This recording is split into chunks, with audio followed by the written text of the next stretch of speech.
The year is 479 BC. Greece is about to be destroyed. Athens is in ruins, with its temples still burning from Persian fires. Across the flat land of Boeotia, a huge Persian army waits. An army bigger, richer, and more dangerous than anything the free cities of Greece could gather. Leading it is Mardonius, cousin of King Xerxes, who wants to crush the last bit of resistance. But on this day, on the fields near Plataea, farmers wearing bronze armor, Spartan warriors and Athenian soldiers would stand side by side.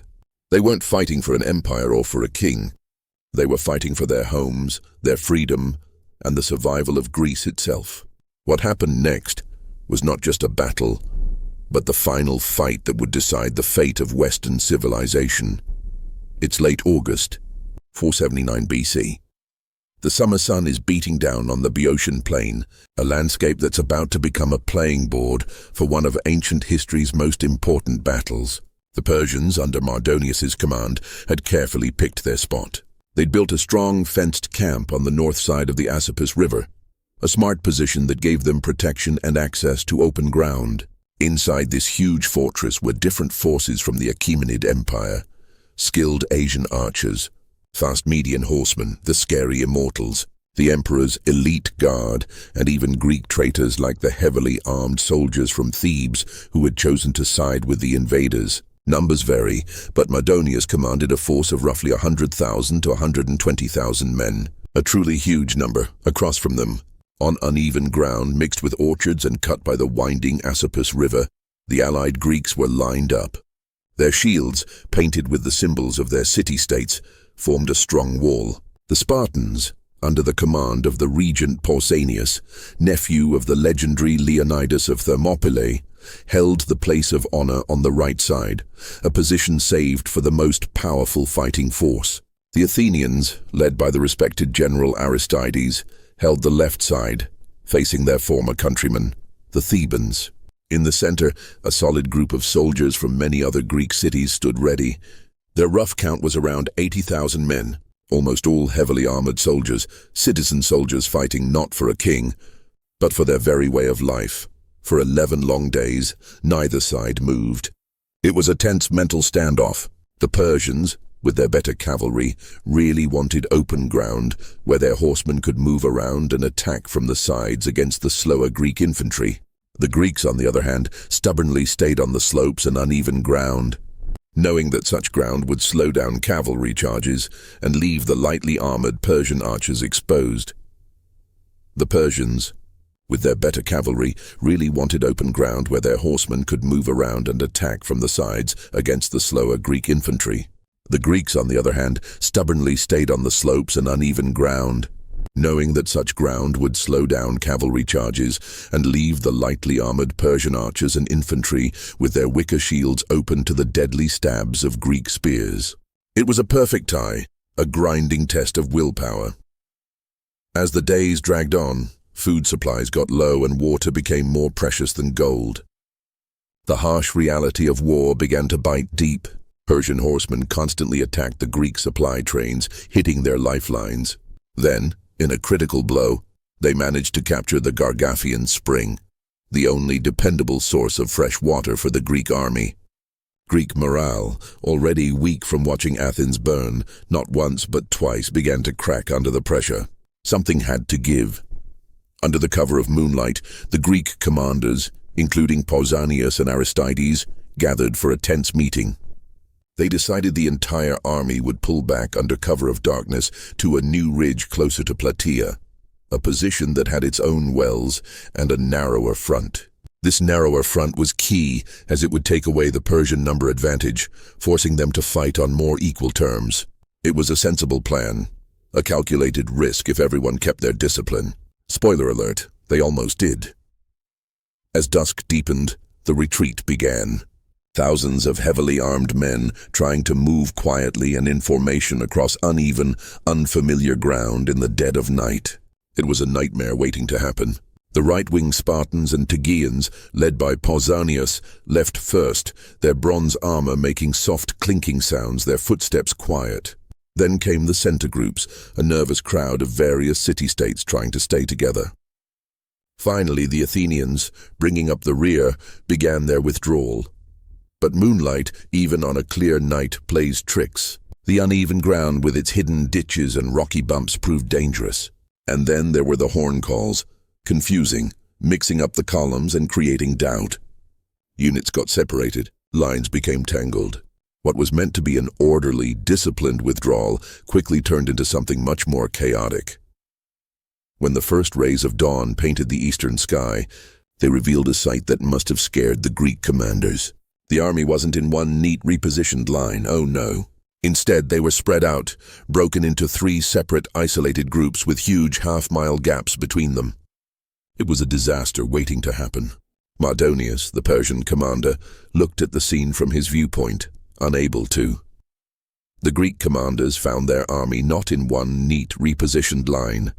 Instead, they were spread out, broken into 3 separate, isolated groups with huge half-mile gaps between them. It was a disaster waiting to happen. Mardonius, the Persian commander, looked at the scene from his viewpoint, unable to believe his luck. From his perspective, it looked like a complete retreat. The Greeks, he thought, were finally running away in panic, their morale broken. This was the moment he'd been waiting for. The chance to unleash his bigger numbers and cavalry on a disorganized enemy. Convinced the Greeks were in chaos and running for their lives, he immediately ordered his cavalry forward, trumpets blaring across the plain. Then with a roar, the entire infantry mass, a human wave of Persian might, began to advance. Persian horses splashed through the shallow waters of the Asopus River, their riders eager for the kill.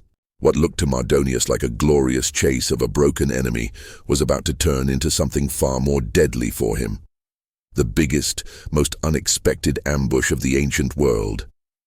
The Greeks, beaten and disorganized as they were, weren't running. They were about to make their stand. The first wave of Persians, a flood of lightly armed infantry and archers, crashed head-on into the Spartan phalanx. This wasn't some slow-motion movie scene with bronze statues moving around. These were Spartans. They had been training since they were 7 years old, shaped into living weapons. Their training wasn't just about fighting. It was about moving together, a single disciplined group. Shields overlapped, creating an unbreakable wall of bronze and wood, their long spears, called doru, stabbing in a relentless, steady rhythm.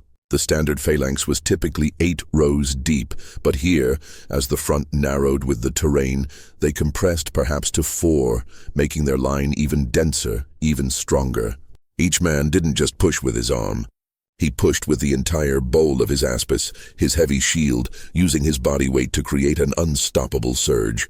The entire formation moved like one terrifying bronze-covered animal.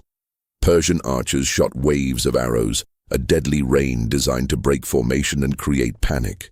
But bronze armor was thick, and the tightly packed shield wall blocked most of them.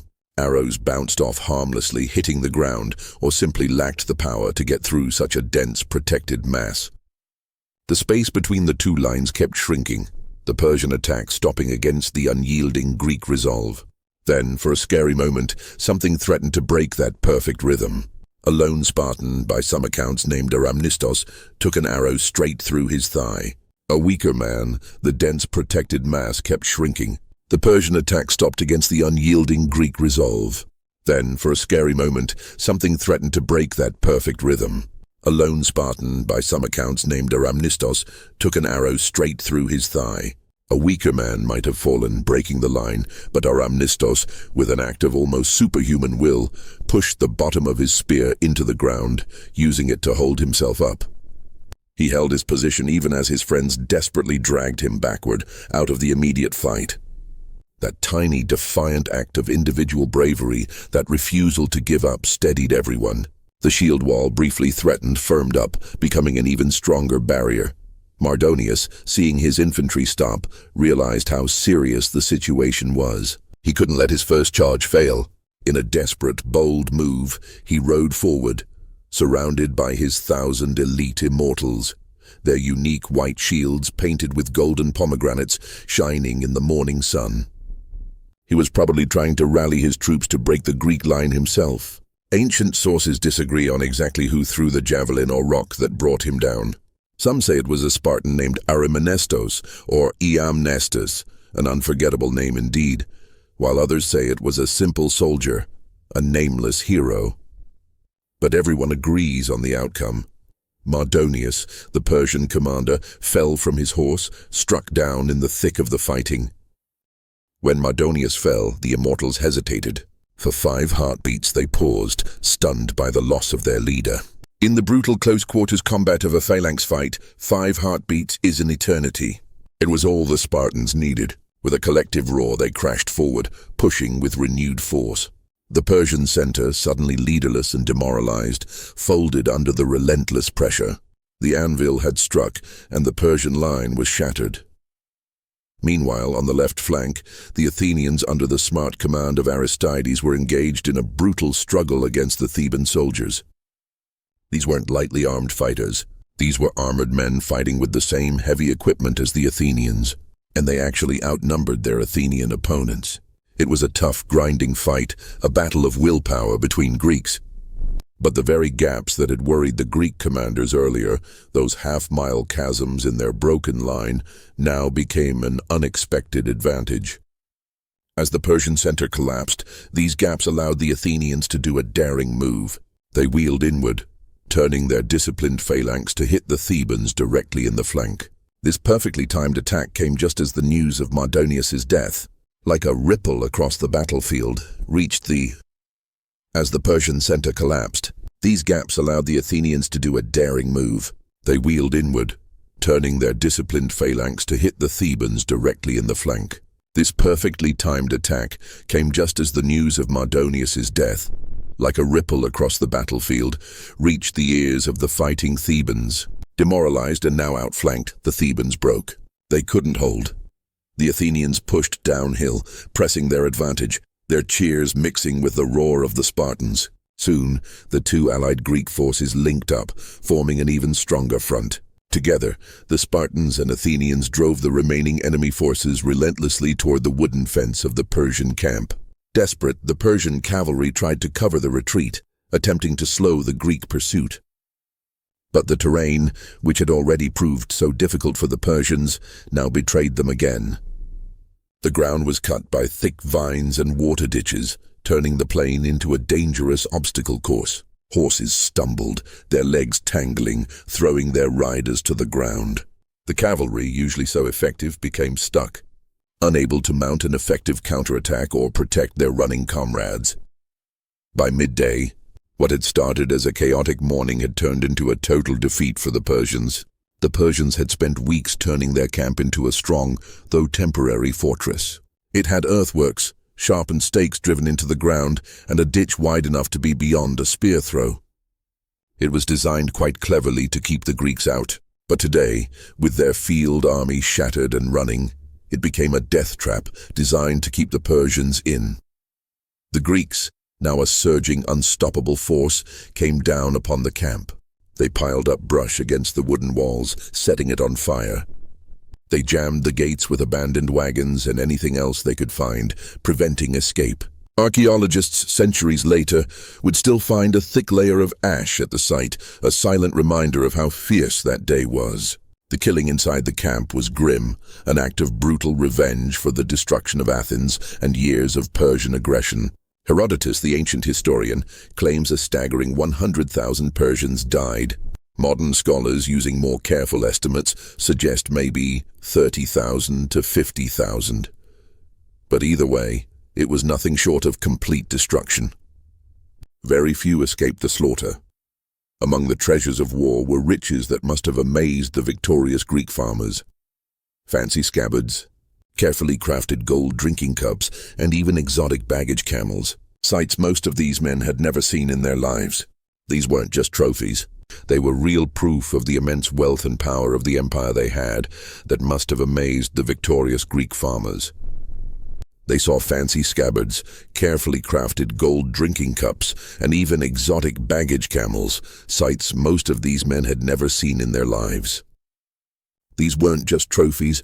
They were real proof of the immense wealth and power of the empire they had just brought to its knees.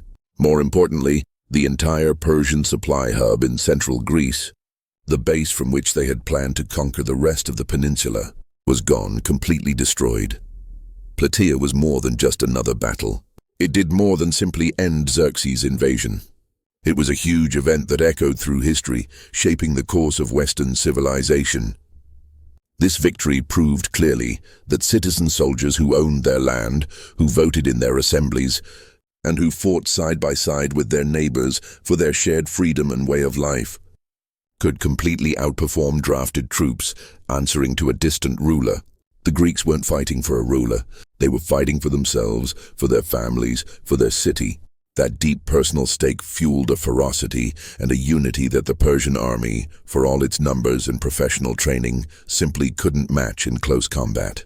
It was a powerful statement about the power of self-governance and individual liberty. The victory at Plataea secured the Aegean Sea, pushing the Persian threat back across the Hellespont.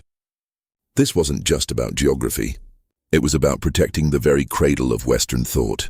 It allowed Greek ideas, concepts like trial by jury, the revolutionary power of theater, the careful pursuit of logic and philosophy, and the growing ideals of democracy, to survive and flourish.